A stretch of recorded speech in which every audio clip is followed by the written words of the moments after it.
नमस्कार दोस्तों, आज हम पढ़ेंगे √3 इज प्रूफ करेंगे √3 इज इरेशनल नंबर। जैसा कि हम जानते हैं कि रेशनल नंबर वो होता है जिसको हम a/v के फॉर्म में लिख सकते हैं, जबकि इरेशनल नंबर वो नंबर होते हैं जिसको हम a/v के फॉर्म में नहीं लिख सकते हैं। तो आज हम इसको प्रूफ करेंगे कि √3 जो है वो इरेशनल नंबर है। तो सबसे पहले हम एज्यूम कर लेते हैं, मान लेते हैं कि √3 जो है वो एक रेशनल नंबर है। तो let us assume to the contrary that √3 is rational. सबसे पहले हम इसको मान लेते हैं कि ये एक रेशनल नंबर है। तो अगर ये एक रेशनल नंबर है तो इसका मतलब अगर √3 को हम सपोज कर लिया, मान लिया कि अगर ये एक रेशनल नंबर है तो हम इसको a/v के फॉर्म में लिख सकते हैं। That is we can find integers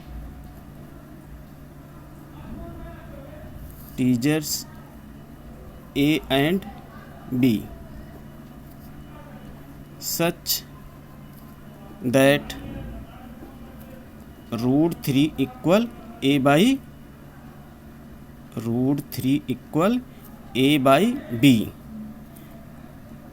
where b equal not 0, b जहाँ पे 0 नहीं है।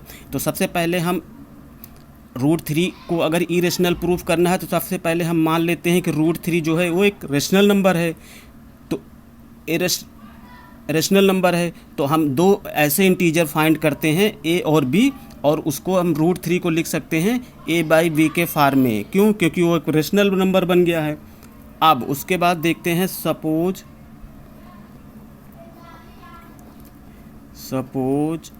a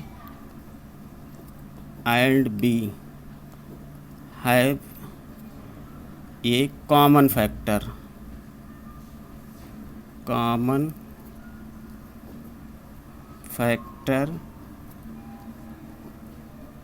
other than 1। तो एक के अलावा भी एक कॉमन फैक्टर है तो उसको डिवाइड कर देते हैं। Then we can divide by the common factor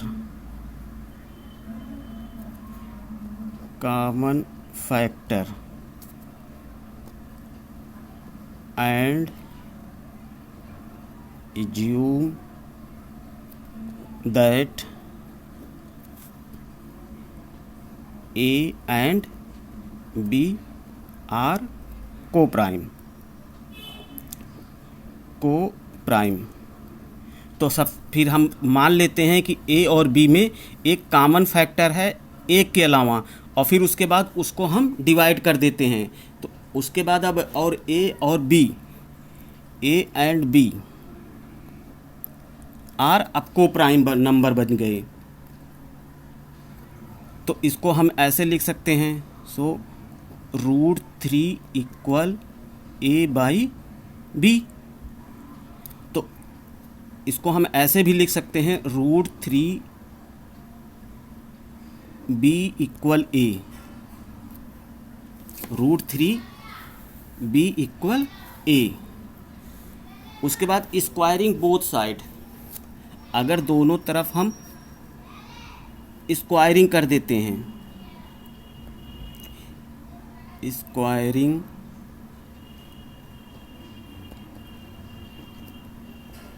on both sides, तो अगर हम स्क्वायरिंग इसको कर दें तो √3b square equal to a square.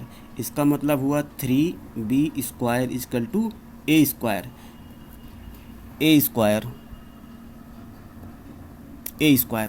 तो अब देखिए 3b square equal to a square, इसका क्या मतलब हुआ? इसका मतलब हुआ कि ए स्क्वायर को, ए स्क्वायर 3 का एक फैक्टर है। क्यों? क्योंकि 3 से डिविजिबल है ये।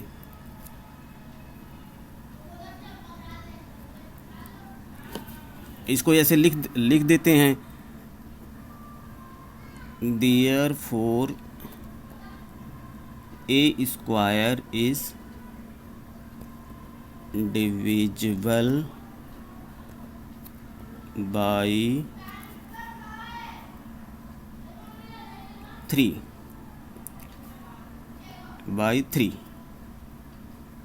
तो अगर a square divisible by 3 then a also divisible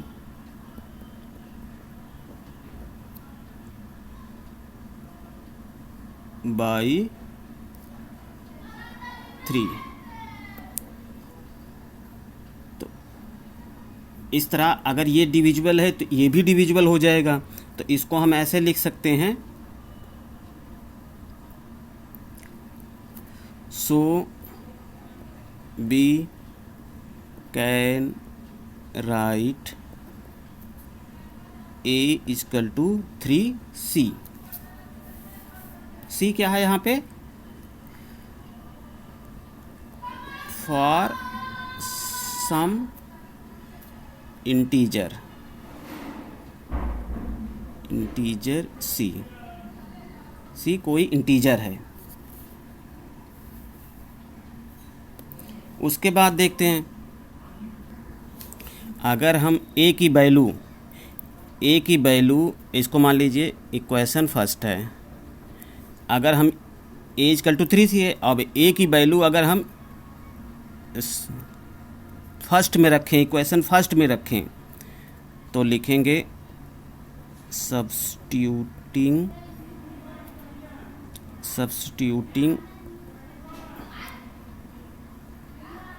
for A B gate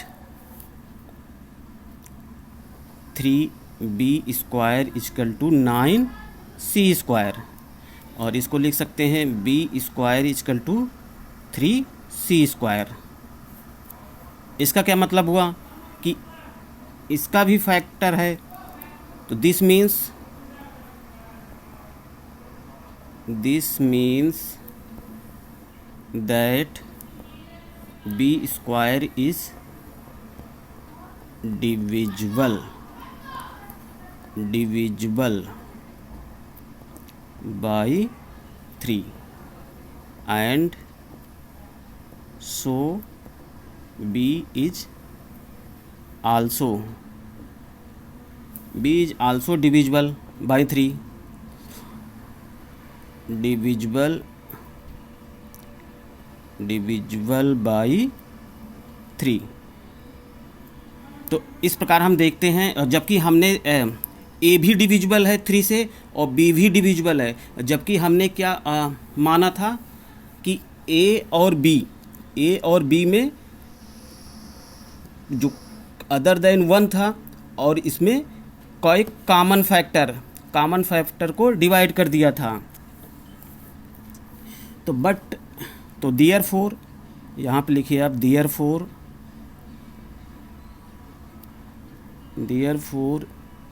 A and B have at least 3h ये कॉमन फैक्टर। तो 3 जो है कॉमन फैक्टर है, तो इस प्रकार हम देखते हैं therefore A and B have at least 3 a common factor. तो 3 उसका एक कॉमन फैक्टर है, जबकि हमने क्या माना था कि उसमें,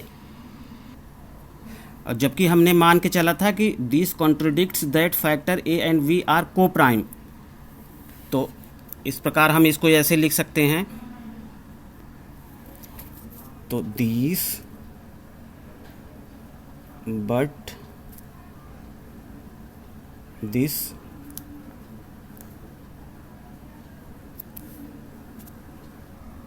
but this contradicts the fact that A and B are co-prime, इसलिए ये एक इरेशनल नंबर है। तो this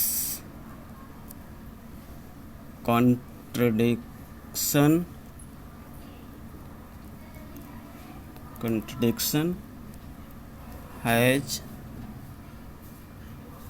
arisen because of our incorrect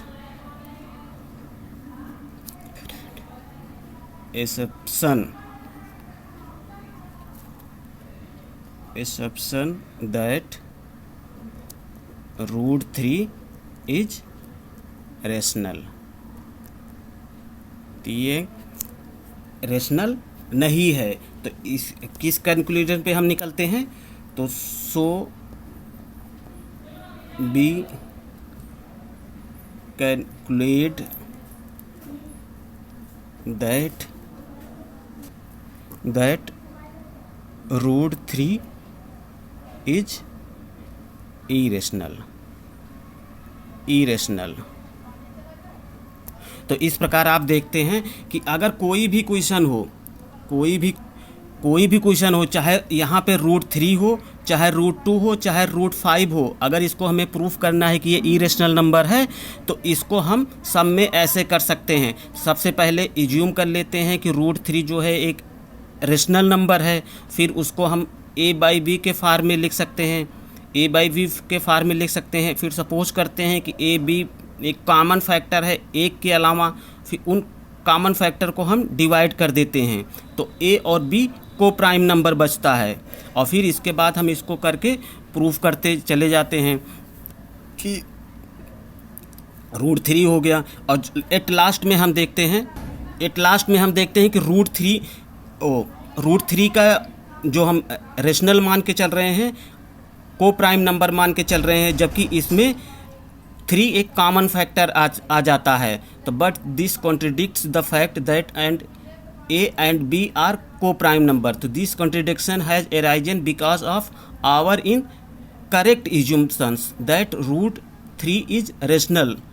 So B conclude that इसलिए ये रूट 3 जो है रेशनल नंबर नहीं है, और इसलिए इस हम कंक्लूजन पे पहुंचते हैं कि रूट 3 जो है एक इरेशनल नंबर है। तो इस तरह आप इसको प्रूफ करेंगे तो आसानी से हो जाएगा। एक क्वेश्चन इसमें से ज़रूर पूछा जाता है, चाहे वो रूट 3 हो, चाहे रूट 2 हो, चाहे रूट 5 हो, चाहे रूट 7 हो, तो एक ना एक क्वेश्चन पूछा जाता है। तो इसको आप 1-2 बार लगाएंगे तो आसानी समझ में आ जाएगा। ये थोड़ा कॉम्प्लिकेटेड क्वेश्चन है क्योंकि इसमें हमें इज्यूम करके चलना पड़ता है, इसलिए थोड़ी दिक्कत आती है, लेकिन आप इसको 1-2 बार लगाएंगे तो आसानी से आ जाएगा। धन्यवाद।